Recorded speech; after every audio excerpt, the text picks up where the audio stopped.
Hello बच्चों। तो ये जो क्वेश्चन आप सामने देख रहे हैं ये जेईई मेंस 2024 का क्वेश्चन है। किसका है? जेईई मेंस 2024 का। और बहुत ही आसान क्वेश्चन है लेकिन बहुत ही कंफ्यूजिंग क्वेश्चन है। बहुत सारे बच्चे इस क्वेश्चन का आंसर ए दे रहे हैं और बहुत सारे बच्चे इस क्वेश्चन का आंसर सी दे रहे हैं। और आप गूगल पे भी सर्च करोगे तो बहुत सारे आंसर ए मिल रहा है, बहुत सारे आंसर सी भी मिल रहा है। तो एक्चुअल में इस क्वेश्चन का आंसर क्या होगा? तो इस क्वेश्चन का जो आंसर है वो आएगा ए। क्या आएगा? ये आएगा। अब ये क्वेश्चन क्या बोल रहा है इसको पढ़ लेते हैं।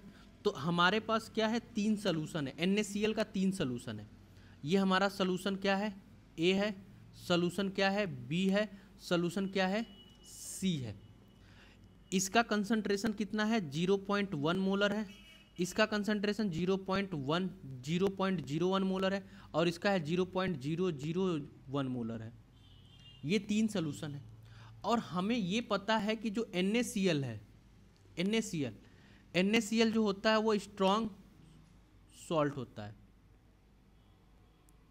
स्ट्रॉन्ग सॉल्ट होता है। यानी कि इसको हम वाटर में डालेंगे तो हमें क्या मिलेगा? Na+ और Cl- में मिल जाता है।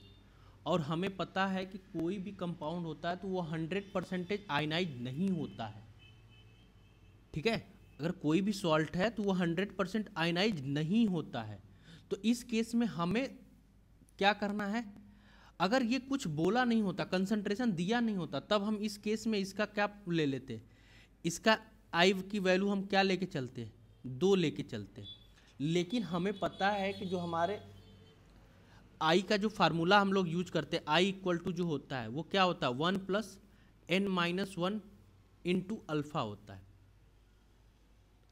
अल्फा की वैल्यू जितनी ज़्यादा होती है, अल्फा की वैल्यू मैक्सिमम कितनी होती है? 100% हो सकती है। तो अगर अल्फा की वैल्यू 100% होती है तो आई की वैल्यू हमारा NaCl के लिए क्या आ जाएगा? 2 आ जाएगा। लेकिन हमें पता है कि कोई भी हमारे पास इलेक्ट्रोलाइट है वो 100% आयनाइज नहीं होता है, कुछ ना कुछ परसेंटेज उसका रह जाता है। तो अगर हम लोग उसको डाइल्यूट करते हैं तो अल्फा की वैल्यू बढ़ती है और अल्फा की वैल्यू बढ़ती है तो आई की वैल्यू बढ़ती है। यानी कि हम क्या कह सकते हैं? I is inversely proportional to concentration. यानी कंसंट्रेशन ज़्यादा तो आई की वैल्यू कम, कंसंट्रेशन कम तो आई की वैल्यू ज़्यादा। तो इस केस में देखो किसका कंसंट्रेशन ज़्यादा है? तो ए का कंसंट्रेशन ज़्यादा है तो आई ए की वैल्यू सबसे कम हो जाएगी। उसी तरह से आई बी की हो जाएगी, फिर आई सी की हो जाएगी। तो आर्डर जो होगा वो हमारा ये होगा। क्लियर है? आई की वैल्यू हम 2 नहीं लेके चल सकते। क्यों? क्योंकि 100% कोई भी हमारा स्ट्रॉन्ग इलेक्ट्रोलाइट होता है वो 100% आयनाइन नहीं होता। 90% तक होता है, 96% तक होता है, 95% तक होता है। इस तरह से होता है, 100% नहीं होता। तो हम लोग अगर डाइल्यूशन करते हैं तो आई की वैल्यू बढ़ती रहती है। जैसे इसी तरह से का क्वेश्चन हमारे इलेक्ट्रिक कंडक्टेंस के केस में भी आता है। जब हम लोग स्ट्रॉन्ग इलेक्ट्रोलाइट को डालते हैं और डाइल्यूशन बढ़ाते हैं तो हमारी कंडक्टिविटी बढ़ती है। क्यों? क्योंकि अल्फा की वैल्यू बढ़ती है। अल्फा की वैल्यू बढ़ने का मतलब नंबर ऑफ आयन बढ़ रहे होते हैं और नंबर ऑफ आयन बढ़ रहा है यानी कि नंबर ऑफ सॉलिड पार्टिकल हमारे में इंक्रीज कर रहा है। यहाँ पे आई क्या होता है? 1 फैक्टर आई होता है। अगर number of I N dilution बढ़ा रहे हैं तो हमारा डाइल्यूशन करने से क्या होगा? पार्टिकल्स हमारे क्या होंगे? ब्रेक होंगे ज़्यादा से ज़्यादा। तो इसका जो आंसर होगा ये होगा। क्लियर है? अगर ये डाइल्यूशन नहीं कर रहा होता तब हम इस केस में हम लोग क्या लेके चलते? सी लेके चलते तब फिर। क्लियर है? होप सो आपको ये क्वेश्चन समझ में आया होगा। ठीक है? कि क्यों हम लोग प्रिफर करेंगे ए को, सी को नहीं प्रिफर करेंगे।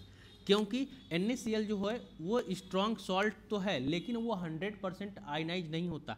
और इसका हम लोग प्रैक्टिकल एग्जाम्पल भी देखते हैं। तो ये 0.1 के लिए वो ये वैल्यू आती है 1.84।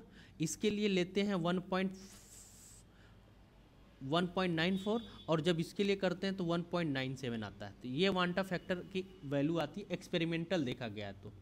तो इसीलिए कह रहे हैं कि जब डाइल्यूशन करते हैं तो वैल्यू क्या होती है? बढ़ती है।